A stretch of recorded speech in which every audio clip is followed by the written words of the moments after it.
Selon le renommé investisseur Raoul Pal, nous aurions en ce moment devant les yeux la prochaine crypto-monnaie qui performera aussi bien que Solana dans le dernier cycle aussi. En effet, il s'agit de la crypto-monnaie SUI et il va même à dire que SUI sera l'élu de Chosen One de ce cycle. Alors dans cette vidéo, nous allons analyser ses propos afin de savoir si SUI a effectivement du potentiel pour ce cycle et je donne également mon top 5 des crypto-monnaies du narratif des Layer 1. Je suis d'avis pour dire qu'il y aura au moins une crypto-monnaie qui va faire un Solana ce cycle-ci.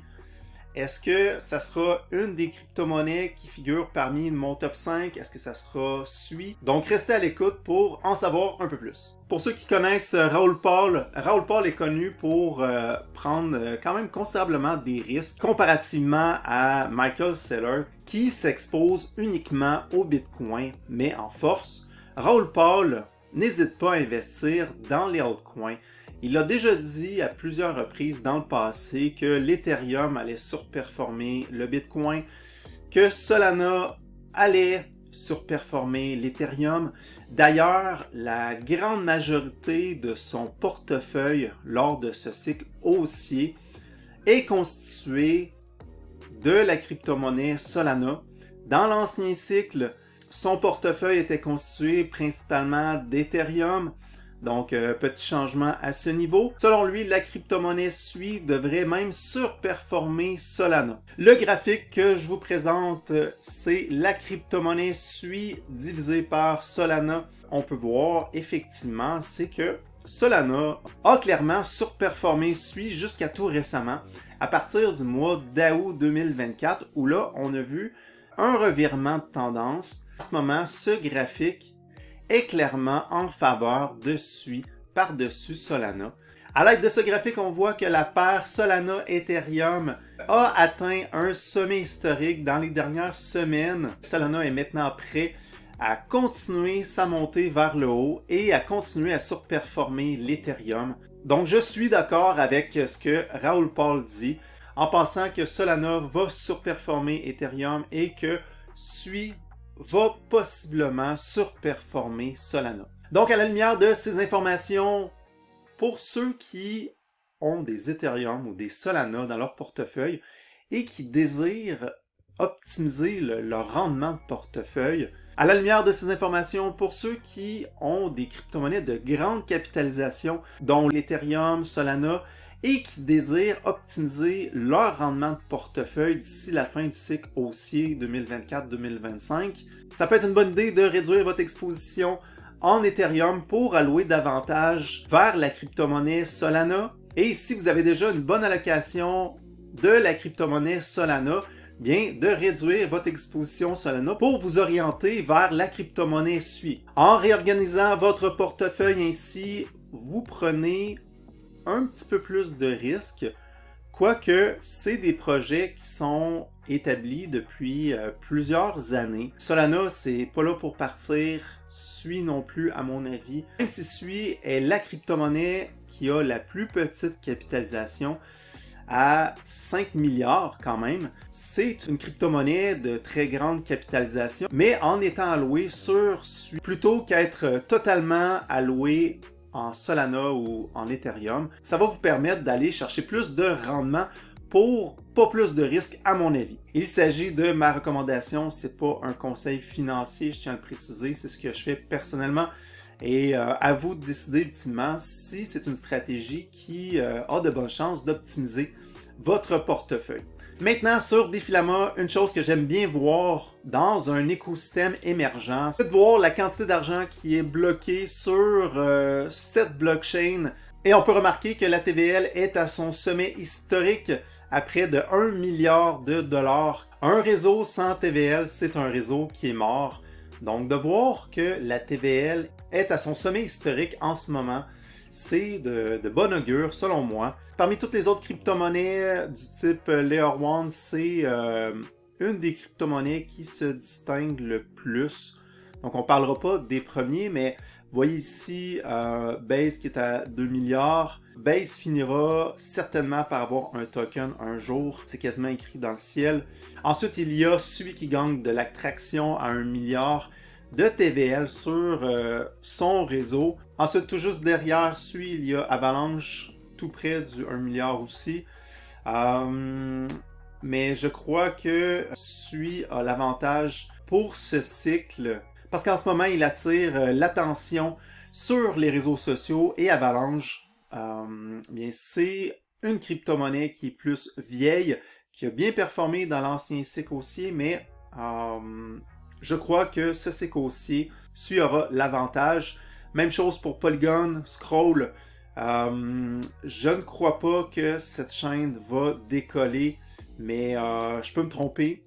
Peut-être. Juste pour finir ici avec Hyperliquid. Hyperliquid figure dans mon top 5. Nous allons en parler un petit peu plus tard. C'est un... à la base, c'était un Purpdex pour faire des trades à levier on-chain. Et ils vont déployer leur mainnet dans les prochains mois. Donc, c'est un projet à surveiller. Un réseau qui a près de 700 millions de TVL, alors que leur mainnet n'est pas sorti, et même chose pour leur token. Selon moi, c'est un écosystème à surveiller, donc gardez Hyperliquid sous votre radar. Au niveau de la tokenomique de SUI, il faut savoir qu'il y a seulement 27% de la supply qui est en circulation, donc c'est pas beaucoup. Il y a énormément de jetons qui arriveront dans le marché dans le futur. Il y a eu un unlock significatif qui a fait varier à la baisse, pas drastiquement, mais légèrement, à la suite de ce relâchement. Et en ce moment, nous sommes juste ici. Donc, d'ici la fin de ce cycle haussier, bien, on devrait voir des relâchements progressifs de jetons SUI. Donc, en rien comparable à ce qu'il y a eu en avril 2024. Mais petit peu à petit peu, il y aura des jetons qui seront relâchés sur le marché. Concernant le potentiel retour sur investissement, concernant la crypto-monnaie SUI, ce qu'il faut savoir, c'est qu'en ce moment, c'est pas comme investir dans un projet Layer 1 en 2020. En 2020, c'était, à mon avis, l'âge d'or pour investir dans les Layer 1 comme BNB, Solana, où là, on avait la possibilité d'investir dans du Solana à une capitalisation de moins de 50 millions. En ce moment, SUI a une capitalisation de 5 milliards. Vous voyez justement la grosse différence qu'il y a entre 50 millions et 5 milliards. La différence est énorme, mais ça ne veut pas dire que SUI n'aura pas une belle performance lors de ce cycle haussier. Et bon, ici vous voyez la capitalisation, comme je disais, à 5 milliards. Si nous allons voir Solana, pour faire une comparaison et savoir quel est le potentiel de SUI lors de ce cycle haussier, nous allons voir la capitalisation et juste ici, bon, mais en 2020, ce que je disais ici, c'était un endroit où est-ce que j'ai acheté Solana pour la première fois. Donc, vous voyez ici là, à quel point Solana était à discount juste avant sa montée parabolique jusqu'à 72 milliards de capitalisation. Et même un peu plus, 80 milliards. Si SUI réussit à avoir 80 milliards de capitalisation dans son pic d'euphorie, ça signifie qu'il y a un potentiel de x15 sur votre investissement en ce moment. Donc c'est quand même très bien pour une crypto-monnaie de grande capitalisation. S'il y a un fort engouement autour de SUI, je suis persuadé que c'est des cibles qui sont tout à fait possibles. Je suis entièrement d'avis avec Raoul Pal en disant que SUI surperformera Solana. Selon moi, ça serait très surprenant que Solana puisse faire un x10, x15 lors de ce cycle haussier. De façon plus réaliste, j'estime que Solana a peut-être devant lui un x5, x10. Donc, ce qui fait que SUI a des bonnes probabilités de surperformer Solana. Maintenant, concernant mon top 5 des projets Layer 1 qui vont se démarquer cette année, La cinquième crypto-monnaie de mon top 5 des crypto-monnaies du narratif des Layer 1 qui sont susceptibles de bien performer en 2024-2025. Je vous ai parlé de Sui parce que Sui bénéficie de ventes d'optimisme sur les réseaux sociaux et investir en crypto-monnaie, c'est de savoir suivre ce qui est populaire sur les réseaux sociaux, dont X, YouTube. Faut pas se le cacher, Sui n'aura pas les performances de Solana que nous avons eu lors du dernier cycle haussier. Ça serait carrément impossible. Je juge que c'est tout à fait possible de s'attendre à un x10, x15, ce qui est tout à fait raisonnable pour une crypto-monnaie de cette capitalisation. Maintenant, concernant la quatrième crypto-monnaie de mon top 5, il s'agit d'une petite crypto-monnaie au rang 295e, Alephium, qui est un projet émergent, qui a une capitalisation de à peu près 124 millions. À cette capitalisation, on se rapproche de ce qu'on avait en 2020, quand on avait l'opportunité d'investir dans Solana et BNB. Faut juste savoir que c'est plus risqué vu que c'est une blockchain qui n'est pas vraiment utilisée encore, qui est tout jeune et qui n'a pas beaucoup de TVL sur ce réseau. Si ça vous intéresse d'avoir mon analyse complète sur ce projet, faites-moi le savoir en commentaire. Je vous donnerai mon avis concernant ce projet. Mais selon moi, ça a beaucoup de potentiel. Maintenant, concernant la troisième crypto-monnaie de mon top 5, il s'agit de Monad. C'est une crypto-monnaie qui n'est pas encore sortie. Il y a une très grande communauté derrière cet écosystème et je m'attends à ce que cet écosystème fleurisse très bien. La deuxième crypto-monnaie, encore une fois, c'est une crypto-monnaie qui n'est pas encore disponible. Il s'agit de Berachain. Encore une fois, derrière Berachain, il y a une très grosse communauté. Je m'attends à ce que ce soit un écosystème qui soit très populaire et qui performe très bien.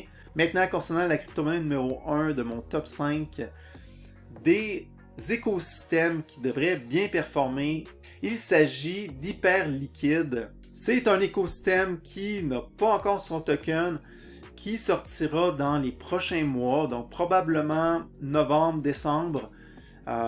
Plus ou moins. Leur mainnet est à venir très bientôt et c'est une blockchain qui est aussi performante que Monad à 10 000 transactions secondes, ce qui est vraiment énorme. La différence avec Monad, c'est qu'il y a 0 VC derrière Hyperliquid. Pour moi, de voir qu'un projet intentionnellement n'accepte pas des fonds d'entités externes pour en faire bénéficier au maximum leur communauté, je vois ça d'un très bon œil. La grande majorité des futurs jetons Hyperliquid seront distribués à leur communauté.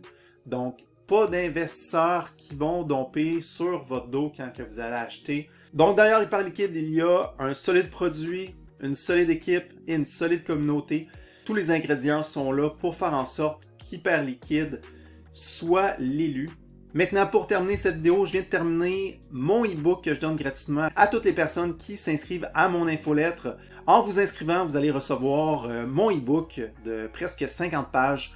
Donc, il y a beaucoup d'informations. C'est un e-book qui est dédié pour ceux qui débutent en crypto-monnaie et même pour ceux qui sont déjà en crypto-monnaie depuis longtemps. Je suis persuadé que vous allez apprendre plein de choses. Ce e-book est accompagné d'une formation pour découvrir le monde des crypto-monnaies.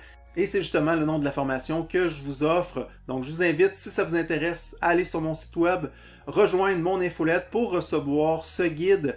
Et pour ceux qui désirent être accompagnés pour la suite de ce marché haussier, j'ai mon groupe privé, La Meute. Dans mon groupe, vous avez accès en tout temps à mes portefeuilles crypto-monnaies.